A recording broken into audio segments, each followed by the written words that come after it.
নমস্কার, আমি অয়ন্তিকা আর আপনারা এই মুহূর্তে দেখছেন বাস্তব নিউজ। বিস্তারিত খবরটি জানতে সম্পূর্ণ ভিডিওটি দেখুন। ধন্যবাদ।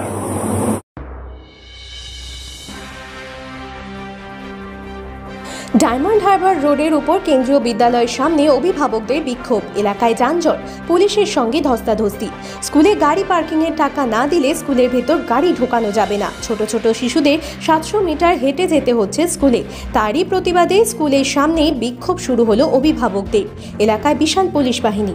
উল্লেখ্য, ডায়মন্ড হারবার রোড থেকে জোকা ম্যানেজমেন্ট কেন্দ্রীয় বিদ্যালয়ের দূরত্ব প্রায় 700 মিটার।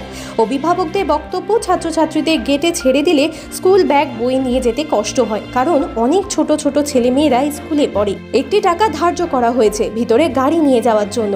গার্জিয়ানদের বক্তব্য, টাকা না দিলে ম্যানেজমেন্টের তরফ থেকে বলা হচ্ছে বাচ্চাদের গেটের সামনে ছেড়ে দিন, বাচ্চারা নিজে নিজে স্কুলে প্রবেশ করবে। তাতে গার্জিয়ানদের আপত্তি। স্কুলের তরফ থেকে বছরে গাড়ি পার্কিংয়ের জন্য 2 হুইলারের জন্য 3000, 3 হুইলারের জন্য 5000, 4 হুইলারের জন্য 6000, পাশাপাশি বাসের জন্য 12,000 টাকা ধার্য করা হয়েছে। অর্থাৎ ম্যানেজমেন্টের ভেতরে এই গাড়িগুলো ঢোকালে এই টাকাগুলো স্কুলকে দিতে হবে। অপরদিকে অভিভাবকদের বক্তব্য, এই টাকা তাদের পক্ষে দেওয়া সম্ভব নয় ও তারা স্কুলের সামনে বাচ্চাকেও ছেড়ে দেবে না, কারণ কয়েকদিন আগে একটি বাচ্চা জলে ডুবে মারা গেছে। যদিও সেই বাচ্চাটি স্কুলের নয়, তা সত্ত্বেও বাচ্চাদের একেবারে গেটের সামনে ছাড়তে রাজি নয় অভিভাবকরা। সেই নিয়েই এখন অবরোধ চলছে। এমনকি পুলিশের সঙ্গে কথা কাটাকাটি ও ধস্তাধস্তি অভিভাবকদের। আর আপনারা সেই ছবি সরাসরি দেখছেন শুধুমাত্র বাস্তব নিউজের পর্দায়।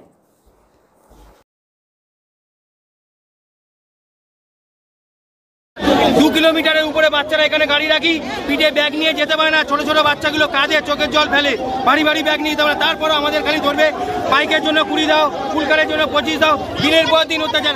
তাহলে আমরা কেন্দ্রীয় স্কুলে পড়ানোর জন্য কি সুবিধা পাচ্ছি? 8টি করে অনেক বাচ্চারা পড়ে, গরিব ঘরে, তাদেরও বলছে আমাদের টাকা দিতে হবে না। টাকা না দিলে আমরা স্কুলে গেট অবরোধ করে টাকাটা চাইছে ম্যানেজমেন্টের কিছু।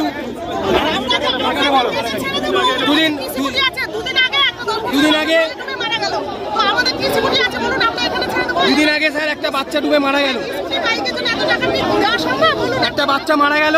ওরা ম্যানেজমেন্ট বলছে তোমাদেরও বাচ্চা এখান থেকে ছেড়ে দাও।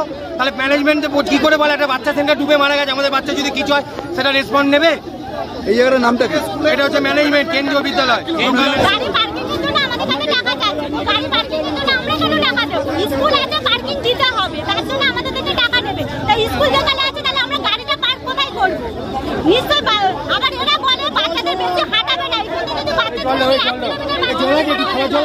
কি ঘটেছিল? কি ঘটনাটা হচ্ছে, এই স্কুলে অনেক আগে থেকে স্কুল চলছে, প্রায় 20-25 বছর এই স্কুল চলছে। এর আগে কোনোদিন এরকম দেখিনি কোনো, যে আমরা এমনি নর্মালি স্কুল ভর্তি করেছি যখন, তখনও কিছু বলেনি যে আমাদের আসতে হলে বা আমাদের বাইক করে বা কোনো গাড়ি করে আসতে হলে কোনো ফিস দিতে হবে। আমরা ভর্তি হওয়ার পরে আমরা যথারীতি আসছি, হঠাৎ করে একটা নোটিশ দিয়ে ওরা বলল যে যদি কোনো কারণে আপনারা বাইক বা 3 চাকার কোনো গাড়ি, অটো এইগুলো নিয়ে ঢোকেন, তাহলে আমাদের এখানে একটা ফিস দিতে হবে, এটা পার্কিং ফিস হিসাবে। আমরা এই আন্দোলন কতক্ষণ ধরে চালাবেন? এই আন্দোলনটা যত সময় না সুরাহা না হয় তত সময় চলবে। সমস্ত খবর সবার আগে জানতে অবশ্যই বাস্তব নিউজ চ্যানেলটি follow, like, share and comment করতে ভুলবেন না। ধন্যবাদ।